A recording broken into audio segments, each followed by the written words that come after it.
Hi, and welcome to this week's reading. I'm an Even Weirder Owl, or an Even Weirder Oracle, and I am here to help you with whatever it is you're currently dealing with. You have 3 runes to choose from. Go ahead, the timestamps are in the description, and when we get there, I'll tell you the affirmation that's tied to that rune, and we can get going. See you there? Okay, pile number 1. Let's figure out your affirmation. Okay, card number 1. Your affirmation for this reading. The life I am living is full of blessings, love, and bounty. I am a divine goddess in my own unique Garden of Eden. This is about abundance. This is about living a life that is full of abundance. So let's see what we have here. The life I am living is full of blessings, love, and bounty. This is abundance you've earned. This is hard-earned abundance. You've gone through some kind of death here. Okay, lots to say. You've gone through some kind of death here, which is important to acknowledge. All of us go through those at any given time, but there are times when we can get stuck in not stuck, but be in a period of consistent death and rebirth.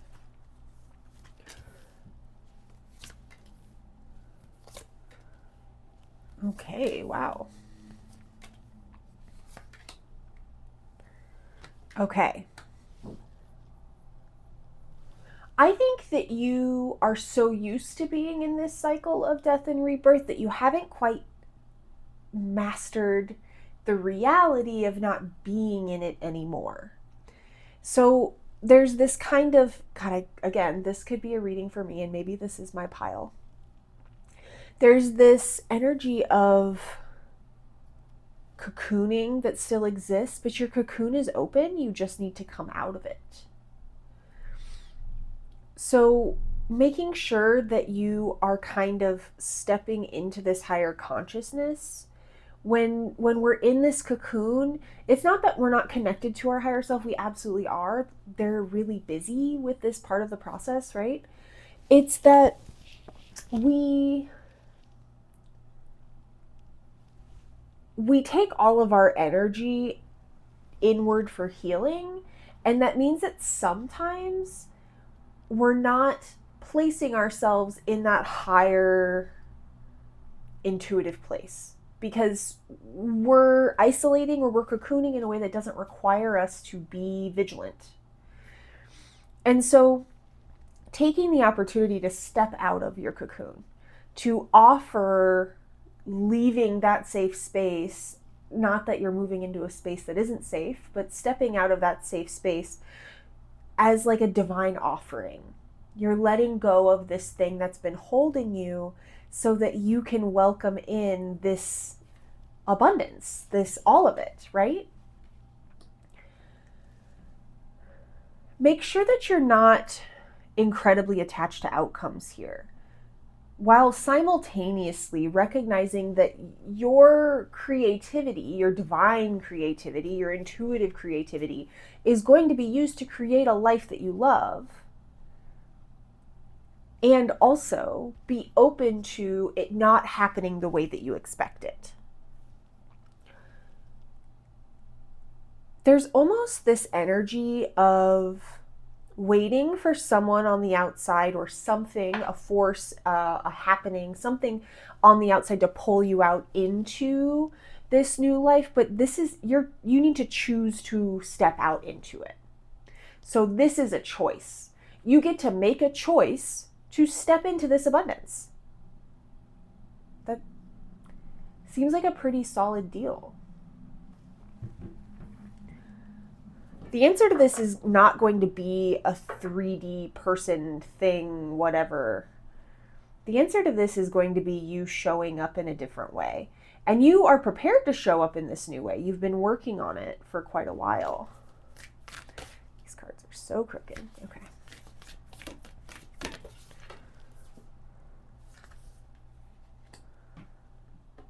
Make sure you're not abandoning yourself here.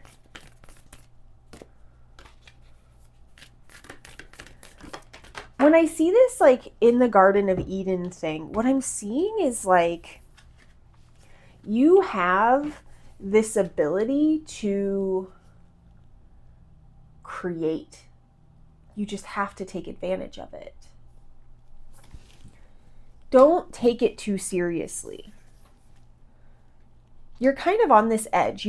I think that there's a part of you, excuse me, apparently this is important, that knows that it's time to step over this threshold, but you're a little hesitant. You've been warm and safe and wrapped up in this cocoon, this electric blanket.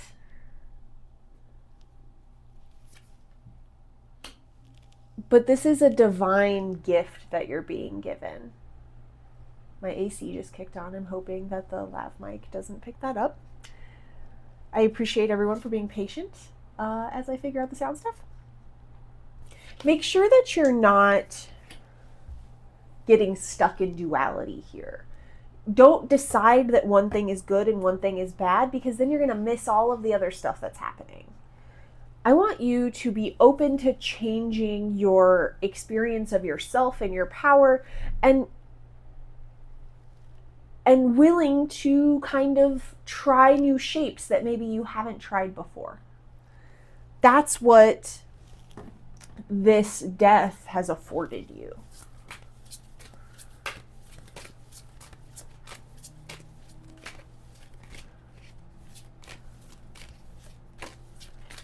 I think we have the Hecate deck here. I think we've been at a crossroads for a minute, but now it's time to decide which way we're going to go.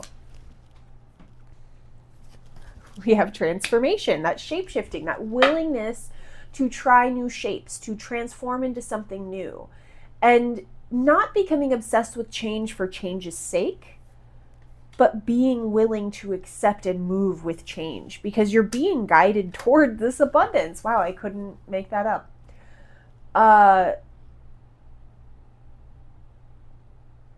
Your willingness to step out of this cocoon to transform in a new, meaningful way is going to bring you everything you want. You have to choose to do it. I know the cocoon is safe and warm and comfy, and there aren't a lot of triggers, and there's not a lot of stuff happening, but there's also not a lot of stuff happening, and there's really cool things waiting for you on the other side. Abundance pile. The life I am living is full of blessings, love, and bounty. You are in your own Garden of Eden, your own beginning, your own thing that you can create, but only you can choose to create it. Are you going to do it? I think you should. And I think I should. But I don't, we call that shoulding all over ourselves, and I'm not a big fan of that. You do you. I won't judge your choice. But I'm excited to see what happens. I hope to see you next week. Bye. Hi, pile number 2. Let's find out what your affirmation is. Journey. Each and every step of my journey is full of learning, laughter, and love. I see the blessings in all that I experience. Okay. We're talking about loving the journey, experiencing the journey, not being so focused on the end result that we miss all of the amazing experiences and knowledge and wisdom and love and everything that we gain, growth and knowledge on the way.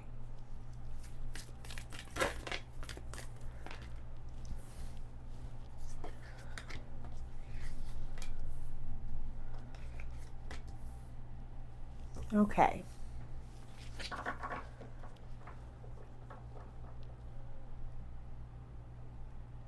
There's a lot of healing in the things that you've experienced so far on your journey. And it might feel so overwhelming at times that it's easy to lose sight of that. We have the bridge here, which is about building connection. And when it's reversed, it's forced connection.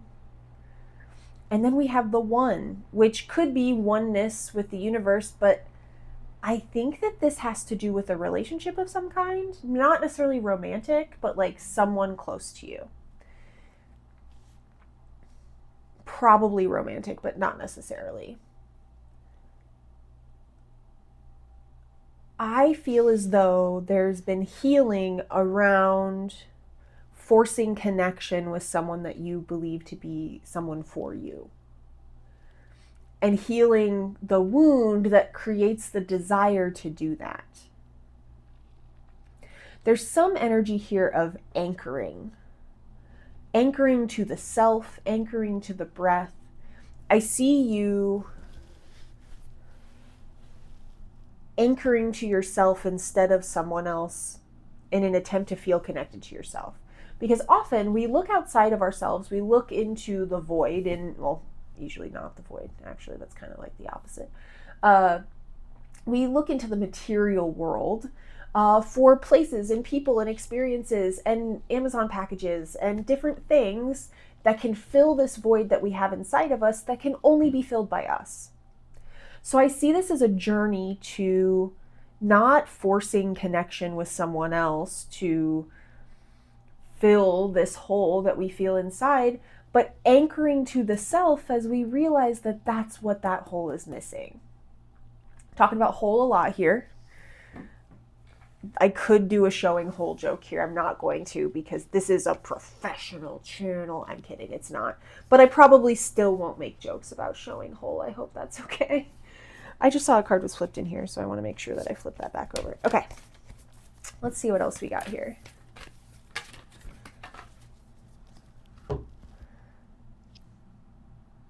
Figure out what direction that's going. Let's try that. Okay. Sometimes you don't know when they come out like that.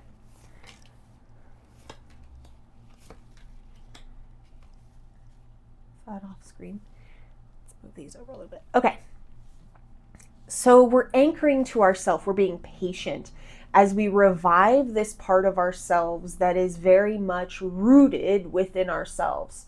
And there are so many things in our lives that can pull us out of that, that can change our perspectives on what it means to be connected with another person, and even be, conditioned by society, by rom-coms, and by, ultimately the patriarchy, to believe that we are incomplete without another person.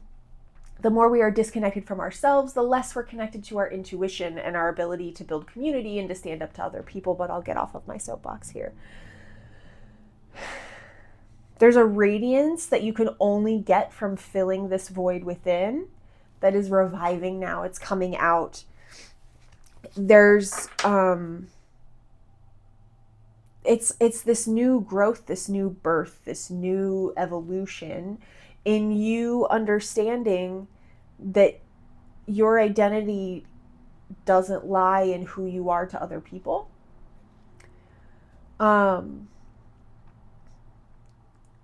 There's also, learning that like all healing and wealth and wisdom usually comes from within. That doesn't mean that we don't have experiences on our journey that gives us wisdom. It means that we have to integrate it, and that's an internal process. I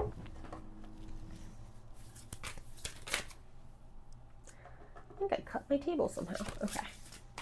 Not relevant. Sorry, I have ADHD. Okay. We're looking back to the beginning, to our origins, to things that have happened early in life that have shaped who we are, and the ways that grief and loss have come out of that. Because whatever that is that it's pointing to probably has something to do with this desire or need to force connections with others when we feel disconnected from ourselves. I can't tell, but I kind of feel like it's like taking me out of focus. It's not a big deal, but again, I'm learning here. Sorry. Again, ADHD. There's some kind of loss here.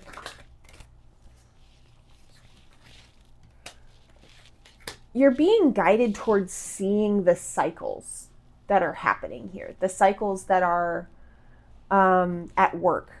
I don't think that this is one experience that changed you forever. I think that this was a culmination or a cumulative thing where you kept having a similar experience and it conditioned you to believe something specific. And again, when we live in the society that we live in, wow, that looked insane, that we live in, I need to stop looking at myself.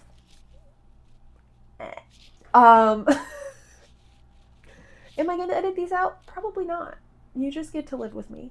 So thanks for watching, I guess. And if people cut off here, I'll know I need to stop. I'm so sorry. Okay.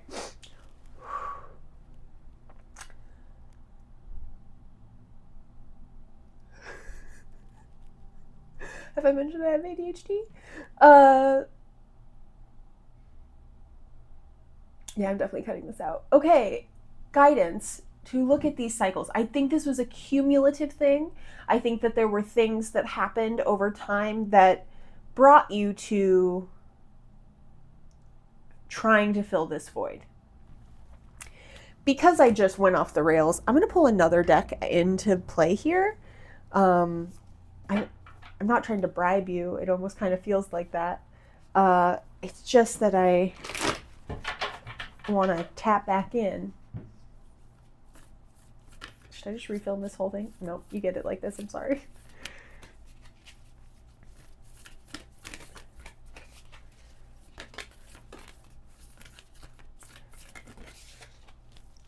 As you're adjusting, you might feel like you've taken on more than you can handle, more than you're prepared for, but you are prepared. You might just need to kind of cry it out a little bit. Know that when things are chaotic, when things are big and wild, and maybe that's where that chaotic energy came from me, because I felt very chaotic here just moments ago, and most of my life, but especially moments ago. Chaos is when the good stuff's happening. That means things are happening. So vibe through the chaos. Don't attach to outcome or do anything that can make it worse or try to control it. Just be patient. And we have this patience here too. Be patient. Wait. It's going to come out. The clarity will reveal itself, but you have to wait. There might be a part of you that wants this journey to be done and you want to be at the finish line. You want to be at the top of the mountain. And I'm here to tell you there is no finish line. Behind that mountain, there are more mountains. So learn to enjoy where you are in this moment. Be patient for the clarity that you're seeking, because you're going through some really major healing and rebirth and revival here. And it's actually really cool. It's just maybe not moving as fast as you want. Okay. Well, 2 minutes of this was just me being a gremlin. So congratulations, I guess, to me, to you. I don't know. I hope this was helpful. Leave a comment. If it wasn't, which it very well couldn't have been not helpful. I don't know. I hope to see you next week. Bye. Hi, pile number 3. Let's find out what your affirmation is.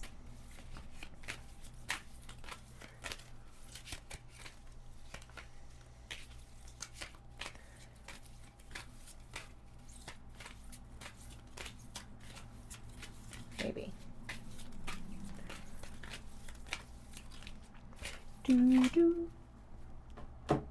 Thank you. Inheritance. Opila or Othala. All that you have comes to you after lifetimes of sacrifice and earning. Embrace your birthright and allow more to come. You are worthy, you are love, and you are here to live. Okay.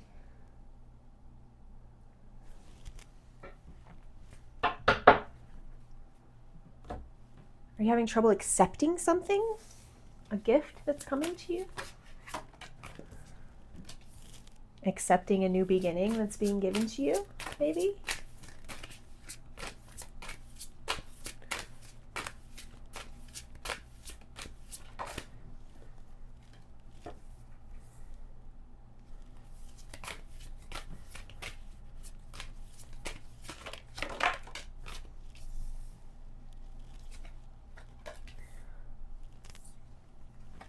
Okay. There's this new beginning where you're kind of raising your perspective, your view, your power, so that you can see the light and dark within you, and not prioritizing one over the other, but being able to see it clearly and being committed to severing any binds you have to being overly attached to one or the other. To think that we live with no shadow is to live in delusion, right? We all have shadow, we all have that stuff going on. Being able to see it and utilize it and channel it is how we move forward with what we have. So let's pull out of this deck.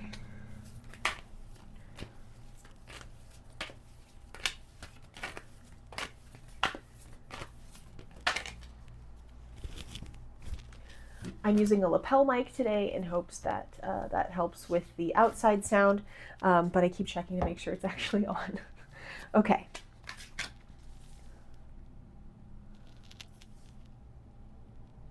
Whatever this shadow is that you're kind of shining a light on, that you're pulling out so that it can be integrated, has to do with letting your light shine in the world. It's almost like the shadow has this protective purpose to obfuscate your light, because probably a fear of being seen.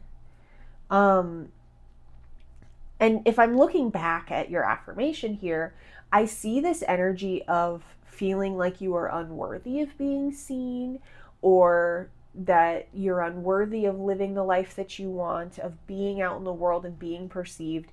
But this is here to tell you that that's a shadow aspect at work. That is an old, outdated belief at work. Connect with the things that are bigger than you. Connect with your community. Connect with the everything.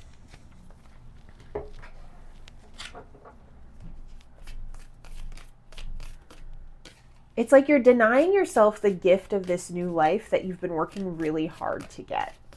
And you don't need to deny yourself that. So ask yourself, what are you worshiping on a daily basis? There's that saying, worry is worshiping the problem. And it kind of seems like maybe you're worshiping this belief that you're not deserving of what you're getting. And you're not committed to questioning and disassembling and decomposing that self-limiting belief that's preventing you from accepting it. You have the womb and the seed. We're talking about returning to a simpler way of being, this kind of existing within love, and that being the beginning of something great. We have to plant the seed to get the fruit. The seed is the beginning of everything, right? If you watched The Magicians, you may remember the world seed. And we're talking about your world seed right now. If you watched The Magicians, tell me in the comments so we can talk about it, because it's one of my favorite shows. There might be a part of you that doesn't know what you're looking for, what you're hunting, what you want to create for yourself, or what you want, let me rephrase that, what you want to cultivate for yourself, but the truth is that you get to create it in collaboration with the universe.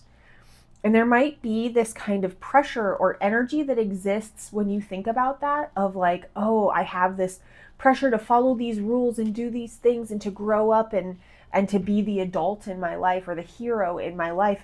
But this isn't asking you to be some cookie cutter idea of what it means to be an adult and someone who is co-creating with the universe. This is asking you to be yourself and to make what you want.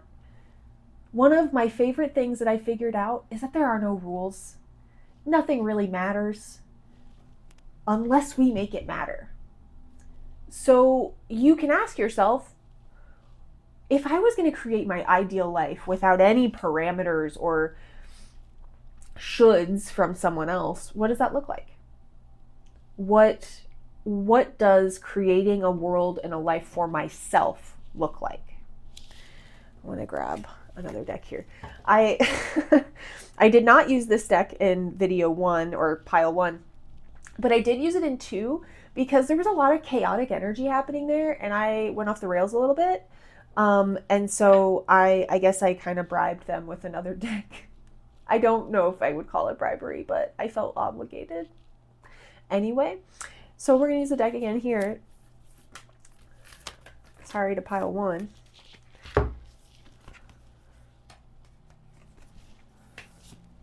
Okay. It's okay to admit that you don't have experience with a life that exists outside of this self-limiting belief. And in fact, it's actually better that you acknowledge that you don't know what you're doing. Because the way that this new beginning is structured, just like got my hair in my mouth. Structured, I will say I haven't choked on my own spit yet, so I'm doing pretty good. Structured to be a safe environment for you to do the work to learn how to do this. And a safe environment for you to allow this old idea, this old belief, this old system of worry to be severed, to decompose, to create fertile ground for what it is you want to create. Every part of this journey is acting in correspondence with each other to get you where you want to go. So don't get caught up in this thing happening is bad and this thing happening is good, because what you're doing is you're missing the bigger picture. And you know what? Maybe right now you can't see the bigger picture, and that's okay. It's very often that we as humans can't see the bigger picture until we're at the end of it. We get that, looking back, we get that 20/20 vision. Connect with your community, commune with what's bigger than you, and accept that everything you're being given, this new beginning, all of these things are things that you have worked for and that you deserve and that you are worthy of. This might be connected to reading 1, which was about coming out of your cocoon. So it might be worth it to check that out. If not, that's okay. I hate to be that person, but they do feel kind of connected. Yeah. Does this make sense? I hope so. Leave a comment. Let me know. And I hope to see you next week.